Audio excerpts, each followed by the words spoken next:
nowhere, that you are safe. No. No. Tomorrow, every one of you is going to die.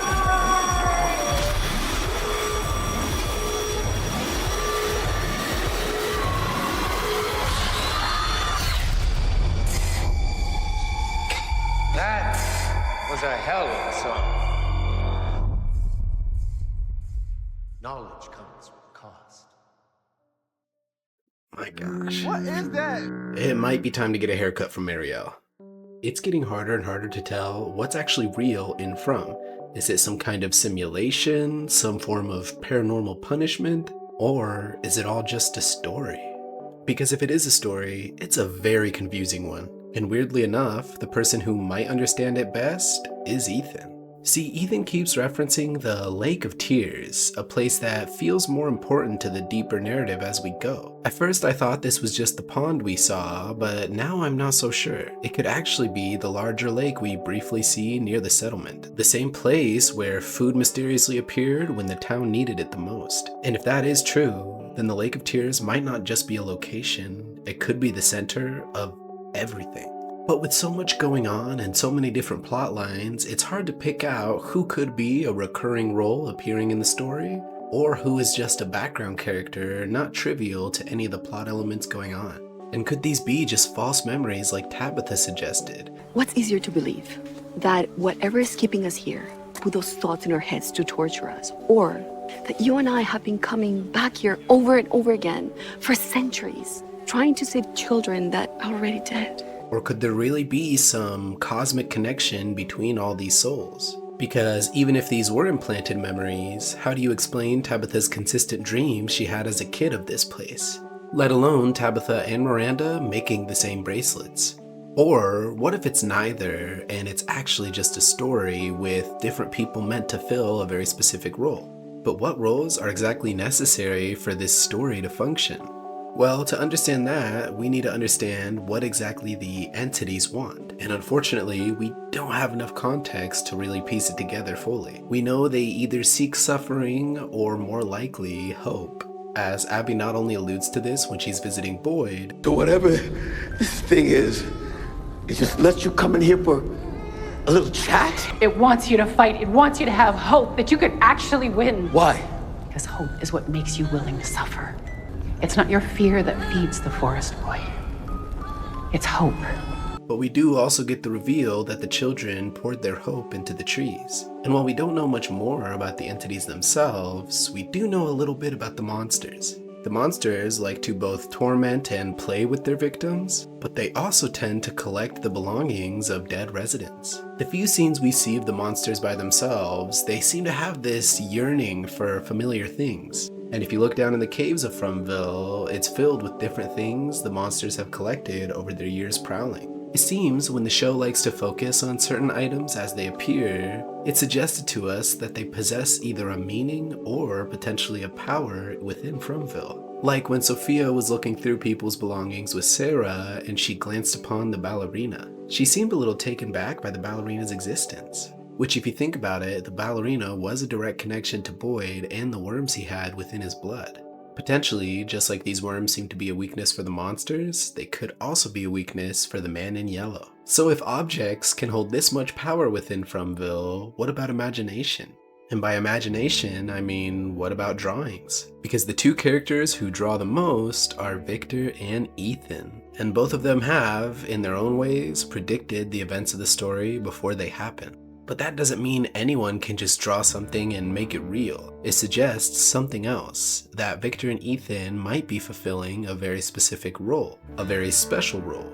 We've seen special roles before with that of Julie and her capabilities of story walking. So what if Victor and Ethan are something different? Not story walkers, but story creators. Then there's the more obvious role of Tabitha. Her connection to Miranda goes deeper than just memories. It's not just that she's reliving a life, it's that she tends to fit perfectly within the narrative that Miranda seemed to fill. Her dynamic with Victor feels natural and very nurturing. And Victor's relationship with Ethan mirrors of sibling bond quite a bit.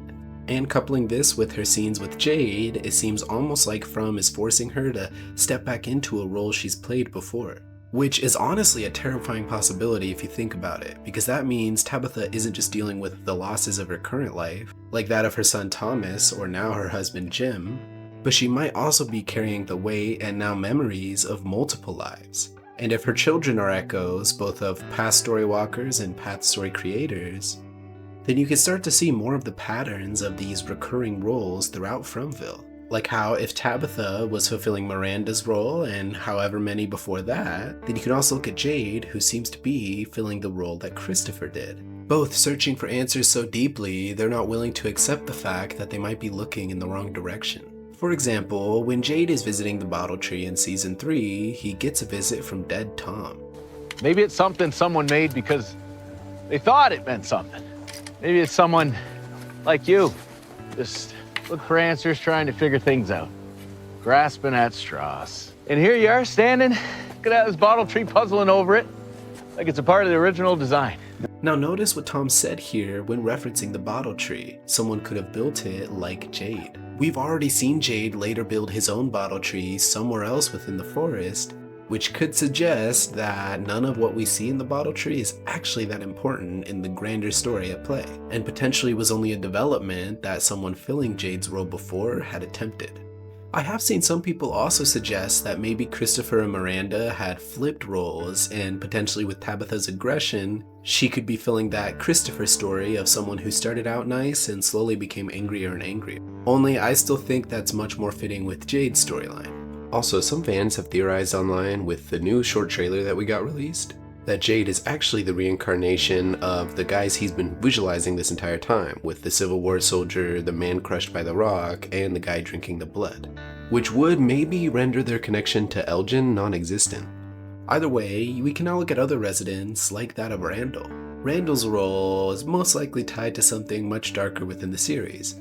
Some have suggested that since the monsters let him live and he bears a somewhat similar resemblance to the Man in Yellow, that he could be the next iteration of the Man in Yellow. But I also find it strange that the cicadas bother him more out of all the other victims, and that he also carves these interesting looking wooden totems that bear a resemblance to what we see surrounding the settlement with the food. Another character we can also see a pivotal role for would be that of Elgin. I won't go too into detail on Elgin's connections here, as I do break it down quite a bit in my Civil War theory video, but essentially I feel like Elgin could be a reincarnation or recurring role that the Civil War soldier was filling, and that the weird blood sacrifice drinking dude was filling. And then we have the character of Boyd, who might be heading towards something even worse. If the sheriff role was meant for him, and he isn't meant to be the hero who saves everybody, it's possible he's meant to be the person who holds the town together until his eventual fall from grace.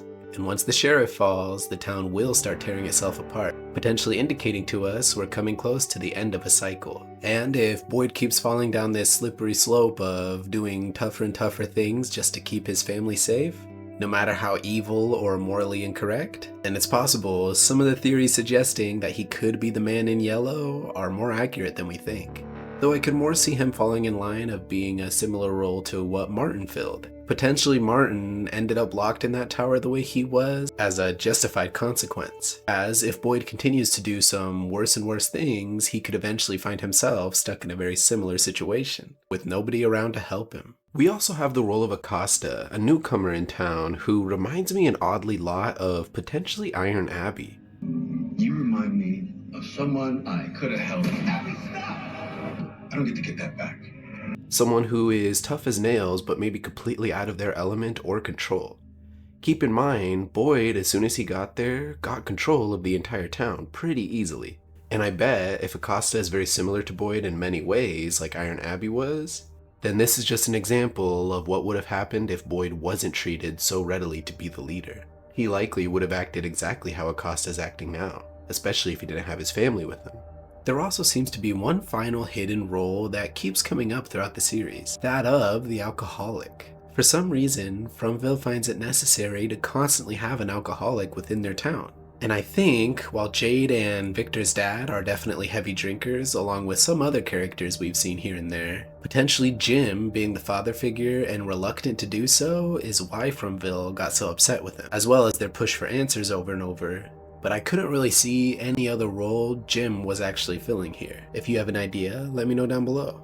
But now let's take a look at some of the more hidden rules throughout Fromville. When we see the roles of the monsters and their need to collect different things, a lot of people refer to this as behavior Fae or fairies might follow, being obsessed with people's belongings. And potentially the monsters who used to be human made a deal to become Fae/fairies, but it's not as magical as we would think. And there is merit to this theory as they have referenced fairies before. Merman, you're gonna be okay. The secret fairies are on their way back from the Lake of Tears. They're gonna fix you. No. The monster's claws went too deep. And the idea of secret fairies being introduced so early on was just so off-putting that it was hard to piece it together with anything else. But now, come season 4, with the context we have, it's starting to look like these secret fairies will play a very pivotal role to the conclusion of the entire story. But who could these secret fairies actually be? Well, throwing the idea out that these fae or fairies aren't necessarily magical or noble or good, but potentially just regular looking people who can change their shape, then several characters could fit the bill. Tilly has always felt a little floaty in my opinion. I break down a lot more of her character within my Tilly's family tree video, so I won't go too into detail here. However, we see that both the man in yellow was able to touch the pastor and cause him to freak out, and that Tilly had been touching Fatima before she eventually got so aggressive she stabbed her. And if Tilly's actions do mirror the influence of the man in yellow, then she could be something more than she appears. Potentially a secret fairy, or even the man in yellow himself. Donna could also potentially be a secret fairy, as she's mostly seen as a regular individual living within Fromville, mostly focused on being supportive of the residents and keeping everyone safe and happy. Though she does come off just a little bit too human to really be presented as some mystical role that is being filled. But someone who does carry a bit more of an ethereal presence within the show would be Bacta. That would be the bus driver, who we haven't actually seen since last season, but when we do see her, she's always raising moments of awareness. She's acknowledging how she acted during the town meeting and showing support for Boyd, but then she also gets after Tilly for using the tarot cards in general. I don't mean to ask the obvious question here, but do you think it's really smart to do tarot readings in a place like this? I'm sorry. If the fairies, or fae, are actually the monsters of Fromville / the man in yellow being their leader, then the secret fairies, or fae, could actually be the residents like Bacta helping people whenever they can. And another resident that has been appearing throughout the show, but not highlighted too much, that has coincidentally at this point only been really supporting people, would be Clara. Clara tends to show up at oddly specific moments, whether it be providing a bike to Jade as soon as he exits Colony House, warning people of the storm as they're building the radio tower, or just happening to show up when things get a little tense for our characters. But not only that, she seems to have a strange relationship with Elgin. While Elgin is frequently getting haunted by the Kimono woman, it happens to coincide with him being visited by both Tilly and Clara. Clara almost coming off as a beacon of support for Elgin. I can save all of you. I can help you go back home. Are you alright?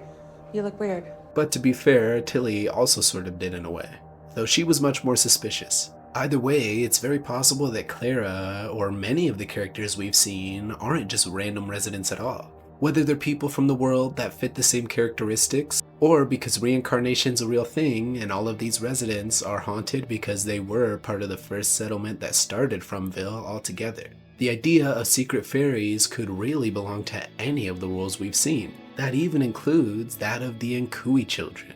I mean, just think about how Ethan brought up the secret fairies altogether. When Norman was hurt, he said the secret fairies were going to come from the Lake of Tears and be able to heal him. And it just so happens to be that the Nkui kids are aesthetically looking like people who were sacrificed, maybe on stone slabs, and their bodies dumped at the bottom of a lake. This lake becoming an ironically fitting of the name the Lake of Tears. As I referenced earlier, the Lake of Tears could be where the settlement is that Kenny and Jim found. A place that just so happened to provide nourishing food they needed when they were actually low. And we know due to the trailers that at some point they'll be revisiting this settlement. And with what we've seen in recent episodes of Season 4, it's very likely that the Lake of Tears is going to be the big target for the season. Maybe even an instrumental part in the conclusion of the entire narrative. Potentially, folk will try to free the souls of the kids at the bottom of the lake, And in the meantime, those like Ethan and Norman, or if Ethan is Norman, him and Victor, will get caught up facing off against a monster, maybe even the man in yellow, and one will take a wound. And despite the kids' souls finally being released and them being capable of healing wounds, maybe like Julie's story suggests, they won't make it in time to heal either Ethan or Victor, whichever of them ends up filling the role of Norman. So with the series coming to a close, I'm thinking that by the season finale or sometime within season 5, a character will take some serious damage and will be proven to be healed by the secret fairies from the Lake of Tears. So we're gonna have to keep an eye out for any upcoming deaths, especially any near the settlement that we saw earlier. And if the trailer suggests as such, then potentially Donna or Ellis could get taken out by a puppet and potentially saved off screen and return later. Because if you watched my last video covering episode 2, you'd see we discussed that potentially death isn't even a real thing within Fromville. And when you die, you just wake back up in the real world. But then that does beg the question, what is the point of the narrative of Fromville altogether?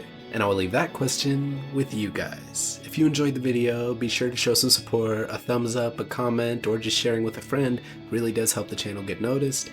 Otherwise, if you have any theories of your own, I'd love to hear them, as it's become very apparent to me that From fans are all overthinkers just like myself. Either way, have a good rest of your guys' day, stay safe out there, and remember to avoid the tree on the road. That's what I was trying to say. Alright. They come with you when you go. I need you to listen to me, please. Okay, there isn't much time. Now, this is gonna sound very strange, and you're not gonna believe me, and I wouldn't believe me either. Okay, and I wish there was more time to explain, but if you don't come with me right now, you're all going to die.